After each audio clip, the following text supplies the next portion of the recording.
জান্নাতি মহিলারা হবে অত্যন্ত রূপবতী এবং লজ্জাবতী। তাদের পবিত্রতা সম্পর্কে সূরা আর রহমানে আল্লাহ বলেছেন, তারা যেন সুরক্ষিত প্রবাল এবং ইয়াকুত।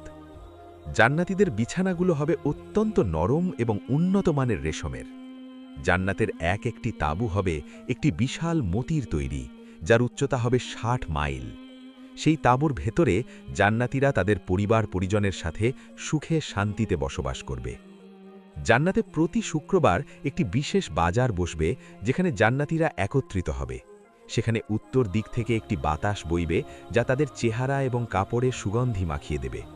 যখন তারা তাদের পরিবারের কাছে ফিরে যাবে, তখন তাদের রূপ এবং সৌন্দর্য আরও বহু গুণ বেড়ে যাবে। জান্নাতের সবচেয়ে ছোট স্তরের অধিকারী ব্যক্তিকে এই দুনিয়ার চেয়ে 10 গুণ বড় সাম্রাজ্য দান করা হবে। সহিহ মুসলিমের এক দীর্ঘ হাদিসে এই বিস্ময়কর পুরস্কারের কথা বর্ণিত হয়েছে। জান্নাতীরা একে অপরের মুখোমুখি হয়ে সোনার সিংহাসনে হেলান দিয়ে গল্প করবে। তাদের মনে কারও প্রতি কোনো ক্ষোভ বা বিদ্বেষ থাকবে না। আল্লাহ তাআলা তাদের অন্তর থেকে সমস্ত অন্ধকার দূর করে দেবেন। জান্নাতের সর্বোত্তম নিয়ামত হল মহান আল্লাহ সুবহানাহু ওয়া তাআলার দিদার লাভ করা। সহিহ মুসলিমের হাদিসে এসেছে, যখন জান্নাতীরা সব নিয়ামত পেয়ে যাবে, তখন আল্লাহ বলবেন, তোমরা কি আরও কিছু চাও? জান্নাতীরা বলবে, হে আমাদের রব, আপনি কি আমাদের চেহারা উজ্জ্বল করেননি এবং আমাদের জাহান্নাম থেকে মুক্তি দেননি? এরপর আল্লাহ তাআলা তার নূরের পর্দা সরিয়ে দেবেন এবং জান্নাতীরা সরাসরি আল্লাহর দিকে তাকিয়ে থাকবে।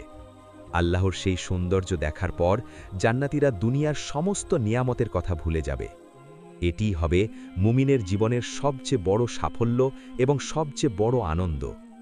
জান্নাতে কোনো বিরক্তি থাকবে না এবং জান্নাতীরা কোনো দিন সেখান থেকে বের হতে চাইবে না। আল্লাহ তাআলা সূরা আল কাহাফের 108 নম্বর আয়াতে বলেছেন, তারা সেখান থেকে অন্য কোথাও যেতে চাইবে না। জান্নাত হল পরম শান্তির নীড়, যেখানে কেবল সালাম আর সালাম শোনা যাবে। মুমিনের সারা জীবনের ইবাদাত এবং ধৈর্য এই জান্নাতের জন্যই।